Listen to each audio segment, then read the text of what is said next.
ലോകത്തിലെ ഏറ്റവും വലിയ റീസൈക്ലിംഗ് സ്റ്റീൽ സ്രോതസ്സ് ഖനികളിൽ നിന്നല്ല വരുന്നത് എന്ന് അറിയാമോ? ഓട്ടോ റീസൈക്ലിംഗ് ഇൻഡസ്ട്രി എന്ന് വിളിക്കുന്ന പഴകിയ കാറുകളെ റീസൈക്കിൾ ചെയ്യുന്ന മേഖലയിൽ നിന്നാണ് ഓരോ വർഷവും ആഗോള വിപണിയിലേക്ക് വൻതോതിൽ സ്റ്റീൽ എത്തുന്നത്. അമേരിക്കയിൽ മാത്രം പ്രതിവർഷം 12 ലക്ഷത്തിലധികം പഴയ വാഹനങ്ങൾ അഴിച്ചുമാറ്റി റീസൈക്ലിംഗ് ചെയ്യുന്നുണ്ട്. പഴയ കാറുകളെ എങ്ങനെയാണ് നിർമ്മാണ മേഖലയിൽ പുതിയ വാഹനങ്ങൾക്കുള്ള അസംസ്കൃത വസ്തുക്കളാക്കി മാറ്റുന്നത് എന്ന് ഈ വീഡിയോയിൽ കാണാം.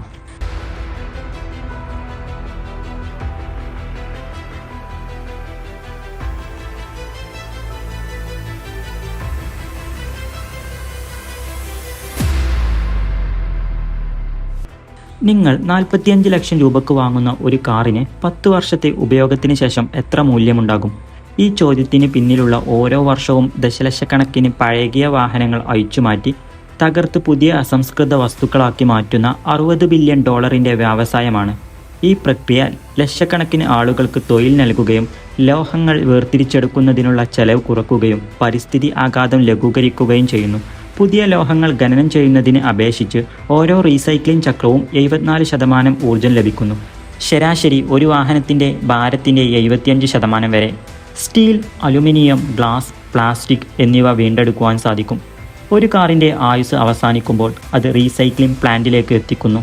ഇവിടെ ടെക്നീഷ്യന്മാർ vehicle identification number, engine number, നിർമ്മാണ വർഷം, വാഹനത്തിൻ്റെ അവസ്ഥ, മറ്റു രേഖകൾ എന്നിവ രേഖപ്പെടുത്തുന്നു. കൂടാതെ ഫോട്ടോ എടുത്ത് ഒരു ഡിജിറ്റൽ മാനേജ്മെൻറ്റ് സിസ്റ്റത്തിലേക്ക് ഡാറ്റ അപ്ലോഡ് ചെയ്യുന്നു. ഉപയോഗ്യമായ എൻജിനുകൾ, ട്രാൻസ്മിഷനുകൾ, ഇലക്ട്രോണിക്സ്, ഇൻറ്റീരിയർ ഭാഗങ്ങൾ എന്നിവ വേർതിരിച്ച് സെക്കൻഡ് ഹാൻഡ് പാർട്സ് വിപണിയിലേക്ക് നൽകുന്നു. പൂർണ്ണമായും തകരാറിലായ വാഹനങ്ങൾ നേരിട്ട് മെറ്റീരിയൽ റീസൈക്ലിങ്ങിലേക്ക് അയക്കുന്നു. അമേരിക്കയിലെ 75% പഴയ വാഹനങ്ങളും ഈ സിസ്റ്റത്തിലൂടെയാണ് കടന്നു പോകുന്നത്. അടുത്ത ഘട്ടത്തിൽ വാഹനത്തിലെ അപകടകരമായ ഘടകമായ ബാറ്ററി നീക്കം ചെയ്യുന്നതാണ്. ലെഡ് ആസിഡ് ബാറ്ററികളുടെ റീസൈക്ലിംഗ് നിരക്ക് 98%. ഇതിലെ ലെഡ്, പ്ലാസ്റ്റിക്, സൾഫ്യൂരിക് ആസിഡ് എന്നിവ വീണ്ടെടുക്കുന്നു. ഹൈബ്രിഡ് ഇലക്ട്രിക് വാഹനങ്ങളിലെ ലിഥിയം അയോൺ ബാറ്ററികൾ പ്രത്യേക സുരക്ഷാ മാനദണ്ഡങ്ങളോടെ വേർതിരിച്ച് പ്രത്യേക കേന്ദ്രങ്ങളിലേക്ക് അയക്കുന്നു.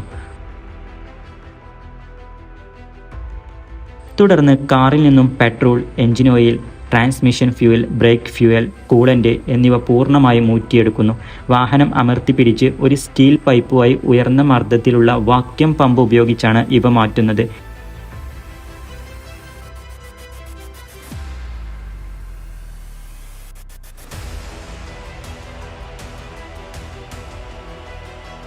ഈ ദ്രാവകങ്ങൾ അരിച്ചെടുത്ത് പ്ലാന്റിലെ ഫോർക്ക് ലിഫ്റ്റുകളിലും ജനറേറ്ററുകളിലും ഇന്ധനമായി ഉപയോഗിക്കുന്നു. അതിനുശേഷം വാഹനത്തിൻ്റെ ചക്രങ്ങൾ അഴിച്ചെടുക്കുന്നു. പഴയ ടയറുകൾ പൊളിച്ച് റോഡ് നിർമ്മാണത്തിനും പ്ലേഗ്രൗണ്ട് ഉപരിതല നിർമ്മാണത്തിനും ഉപയോഗിക്കുന്നു. ചിലത് ഇൻഡസ്ട്രിയൽ ഫർണറുകളിൽ ഇന്ധനമായും ഉപയോഗിക്കുന്നു. സ്റ്റീൽ, അലുമിനിയം റിമ്മുകൾ ലോഹ സംസ്കരണ കേന്ദ്രങ്ങളിലേക്ക് അയക്കുന്നു. വിൻഷീൽഡുകളും ഗ്ലാസുകളും പ്രത്യേക ഉപകരണങ്ങൾ ഉപയോഗിച്ച് മുറിച്ചെടുക്കുന്നു. തുടർന്ന് വാതിലുകൾ അഴിച്ചുമാറ്റി അവയുടെ സ്റ്റീൽ ചട്ടക്കൂടുകൾ ഉരുക്കുവാൻ മാറ്റുന്നു. ഒപ്പം വിൻഡോ മോട്ടറുകളിൽ നിന്നും വയറിങ്ങുകളിൽ നിന്നും ചെമ്പ്, പ്ലാസ്റ്റിക്, കാന്തം എന്നിവ വേർതിരിച്ചെടുക്കുന്നു. അതിനുശേഷം ഇൻറ്റീരിയർ ഭാഗങ്ങൾ, സീറ്റുകൾ, ഡാഷ്ബോർഡുകൾ, മറ്റും വയറിങ്ങുകൾ എന്നിവ അഴിച്ചെടുക്കുന്നു.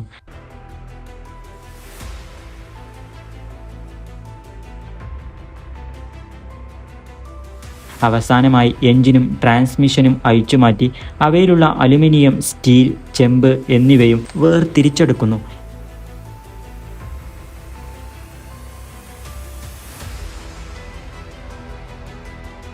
ഇങ്ങനെ വേർതിരിച്ചെടുക്കുന്ന സ്റ്റീൽ കട്ടകൾ ഇലക്ട്രിക് ആർക്ക് ഫർണസിലേക്ക് മാറ്റുന്നു.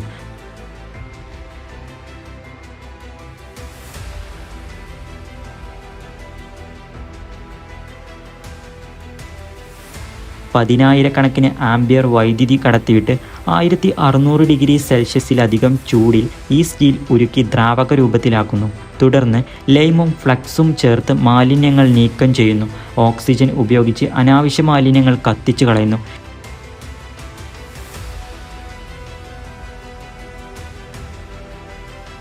ഇങ്ങനെ ശുദ്ധീകരിച്ച ദ്രാവക സ്റ്റീൽ വാട്ടർ കൂൾഡ് മോഡുകളിലേക്ക് ഒഴിച്ച് വലിയ ദണ്ടുകളും സ്ലാബുകളുമാക്കി മാറ്റുന്നു.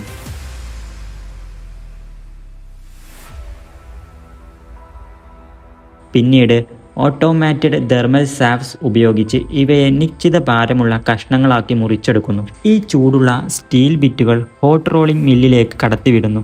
വൻകിട റോളറുകൾ ഉപയോഗിച്ച് അമർത്തി ഷീറ്റുകളോ കോയിലുകളോ ആക്കി മാറ്റുന്നു. ഹൈസ്പീഡ് ക്യാമറകളും സെൻസറുകളും ഉപയോഗിച്ച് ഇതിൻ്റെ കനം കൃത്യമായി അളക്കുന്നു. അവസാനമായി ഉയർന്ന മർദ്ദത്തിലുള്ള വാട്ടർ സ്പ്രേയും ഫാനുകളും ഉപയോഗിച്ച് സ്റ്റീലിൻ്റെ ഘടനയ്ക്ക് കേടുപാടുകൾ സംഭവിക്കാത്ത രീതിയിൽ ഇതിനെ തണുപ്പിച്ചെടുക്കുന്നു. തുടർന്ന് അൾട്രാസോണിക് സെൻസറുകളും ക്യാമറകളും ഉപയോഗിച്ച് ഗുണനിലവാരം പരിശോധിച്ച് ഉറപ്പുവരുത്തിയ ശേഷമാണ് ഇവ വിപണിയിലേക്ക് അയക്കുന്നത്.